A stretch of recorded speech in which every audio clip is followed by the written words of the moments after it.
Hey guys, Lucy here with more Courtney Hadwin. This is a request, and as I understand, it's an interview about Courtney and then a performance that was talked about in the interview or something like that. So yeah, excited to check it out. You guys do a favor, hit that subscribe button if you want to see more videos like this. And without further ado, let's get straight into it. Okay, let's go. Well, I think that, quickly at least brings us up to today. And I want to circle back too to the project that you're excited about. Do you want to talk about that artist a little bit? I do. One of the things I'm really excited about now, and have been for a while, is an artist from Northern England named Courtney Hadwin. She's 19. And I first heard about her, like a lot of other people, because she was, I don't watch those singing contest shows. I'm way too codependent. I can't stand it when they get up and they're really bad and people are laughing and stuff. I'm not a big fan of humiliation and cruelty. So I already like this guy, man. Why is it so hard for people to be half decent humans? Seriously. His guy has such a nice voice too. It's like, it's so soothing. Imagine he would be reading your books before you go to sleep. I love that. some people are, that's fine. It's not for me. But she was on America's Got Talent and she was 13. And she sang a version of the Otis Redding song made famous by the Black Crowes, Hard to Handle. Stick thin, chalk white, little shy girl. And when she started singing, I haven't heard anything like that since Johnny Lang, really, who was an amazing singer. Yeah, I've seen her. It was audition for America's Got Talent, and exactly what he's saying. She was just this shy girl, and when she started singing, man, what a transition. It's like day and night difference. It was so exciting. And I remember, I don't watch those shows, so I was downstairs in the studio working like I always am, and my wife was in the living room. She happened to see it on TV, and she was like, "Kevin, get up here. You got to see this." I'm like, "No, I'm busy. Leave me alone." She said, "No, you got to see this." And I come up and I go, "Oh, those singing shows. I hate those things." She goes, "Shut up and listen." And watching this girl sing, I was like, "Oh my God." And it made a big impression on me. And then I never heard much about her after that because, as it happens, she did get signed by Simon Cowell from the show. And I guess somehow did a 2-year deal with him without releasing any original music, just a couple of covers. Really? And then he folded his company or something. I'm not sure if What I a have all this right. waste. Then What a she waste did of another talent. deal for a couple of years with Britney Spears' manager. No original music being released. Now she's, 16 and she's not as shy and she's starting to get a little antsy. You know what I mean? Because the music business does love to do that. They love to sit on artists and not release music.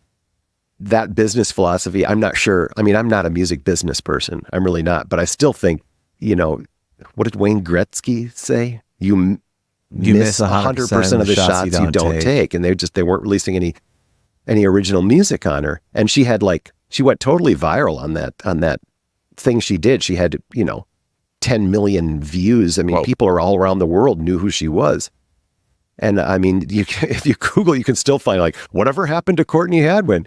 And I got a call from a woman I knew who was, I think she was working for the Britney Spears manager dude, and she was responsible for Courtney Hadwin. And she hooked me up to write on FaceTime with Courtney because Courtney was so shy that they were having trouble getting songs out of her because she was too shy to. I wonder, like these artists, you've got full radio of songs of so many artists that just sound all the same. But these artists who actually are different, very interesting. Their voice is so, like, when you hear it's her. You can't mistaken her. Why they sit on these? And it's so many others that I've reacted to that are in this box that don't get famous, whether they want or not, I don't know. But yeah, like he says, I'm not a music business person, so I have no idea how it works, but it's just sad because there's so many really very, very talented people like Courtney who deserves to be heard.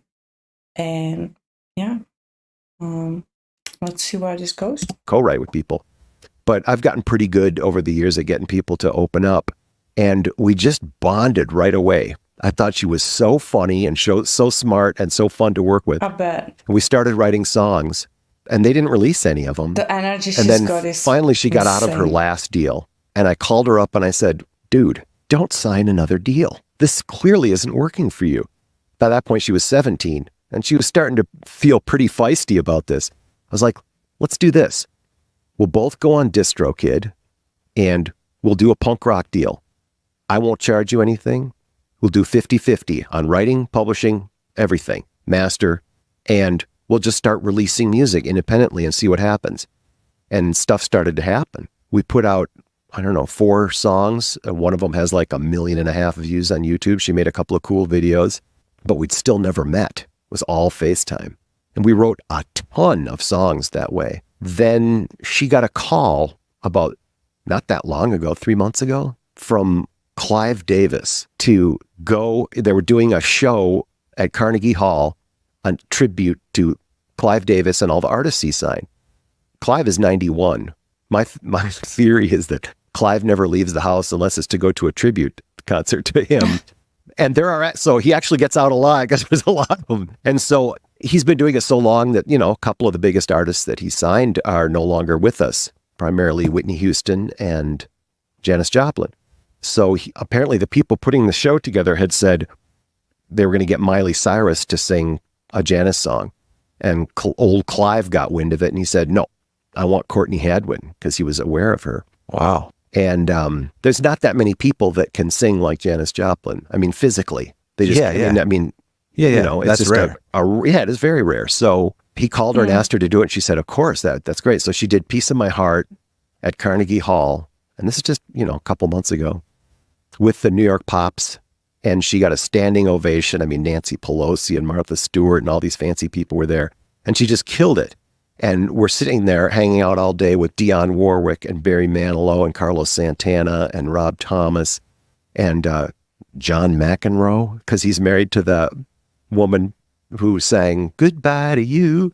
Okay. And it was just surreal. And she killed it.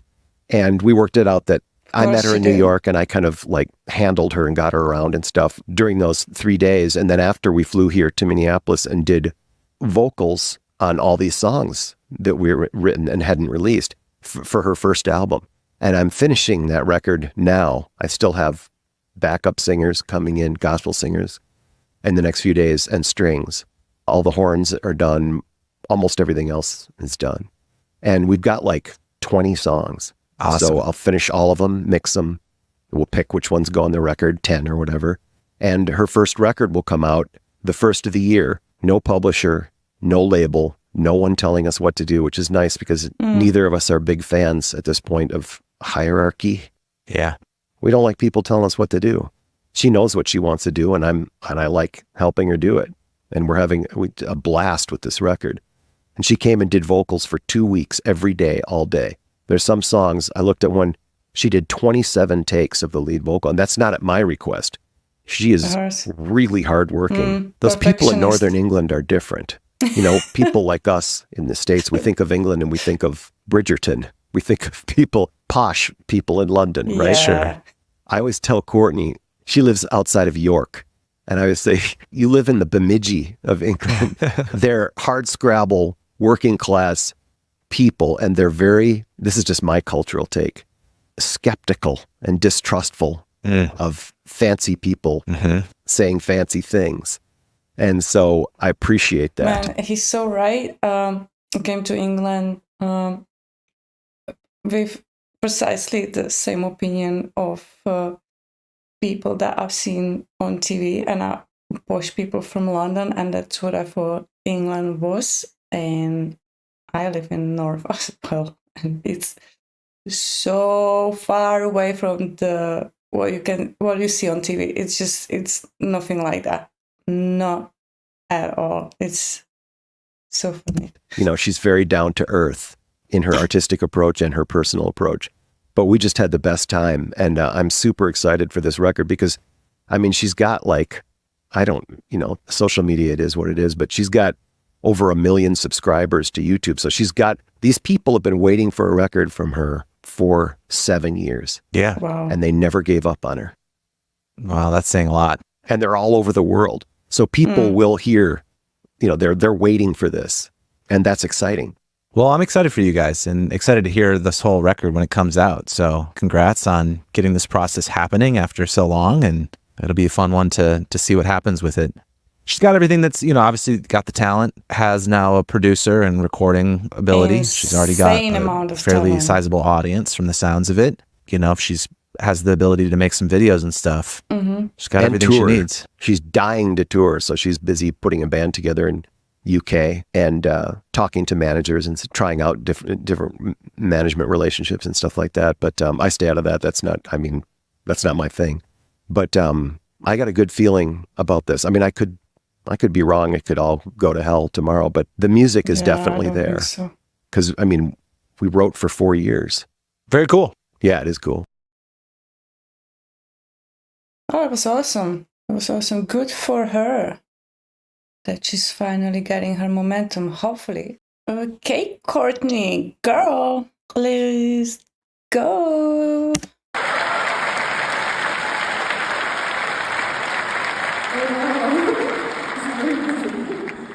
I just want to say how much of an honor it is to be standing up here with the New York Pops and among so many more amazing people tonight.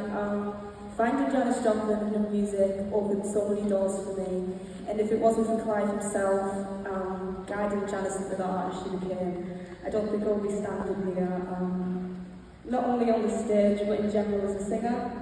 So thank you, Clive. I was 11 years old when I found all this music. Just scrolling through YouTube, oh my god, I'm shaking.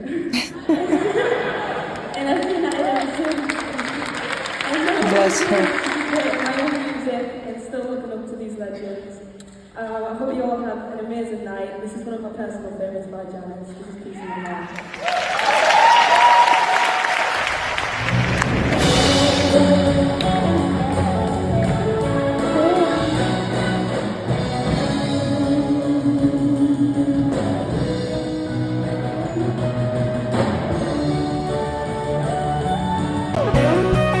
She's living the music.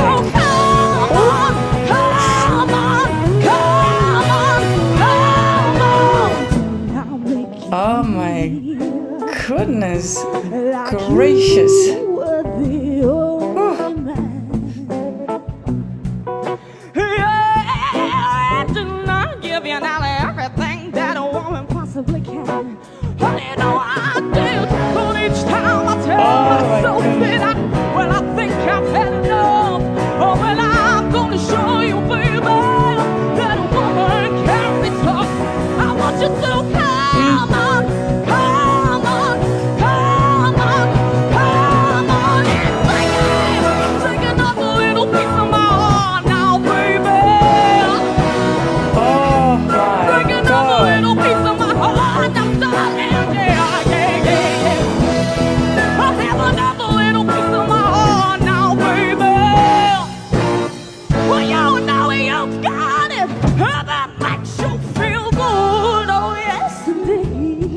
When she comes in, that energy, it just instantly gives you goosebumps. That it just, I don't know, man. This is, yeah. Let's run it back.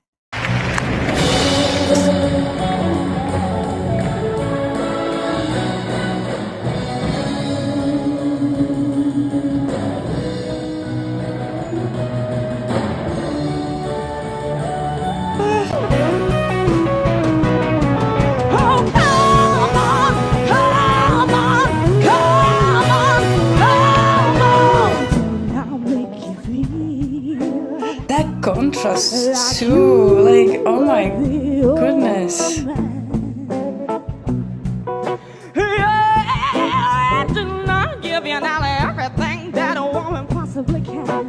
Honey, no, I did. But each time I tell myself that I think I've had enough. Oh, well, I'm gonna show you, baby, that a woman can be tough. I want you to come on, come on, come on, come on, and take another little piece of my heart now, baby. Yes, girl. Get it. Break another little piece of my heart now, darling. Yeah, yeah, yeah, yeah. I have another little piece of my heart now, baby. Well, you know you've got it. That makes you feel good. Oh, yes, indeed. This girl, man. Crazy. You're out on the street looking good. Baby, deep down in your heart, I guess you know it ain't right. Never, never, never, never, never, never heal me when I cry at night. Oh, baby, I cry all the time. Well, each time I tell myself that I can't stand the pain. But when you hold me in your arms, I'll sing it once again.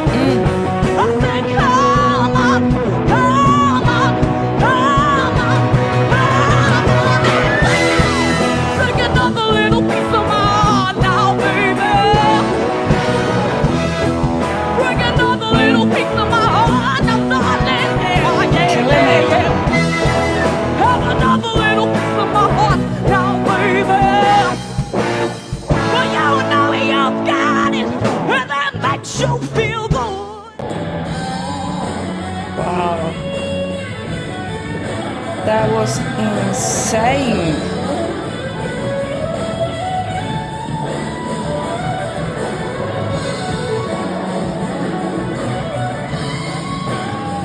I love the music accompaniment too.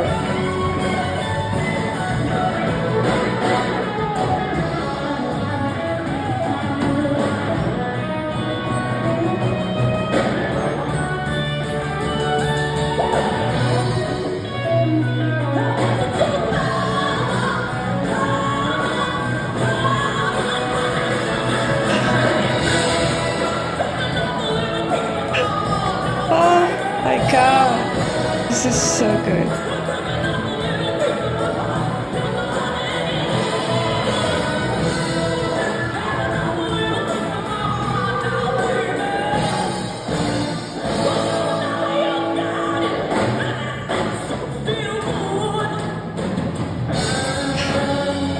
I really like that part when she got on her knees. What was that?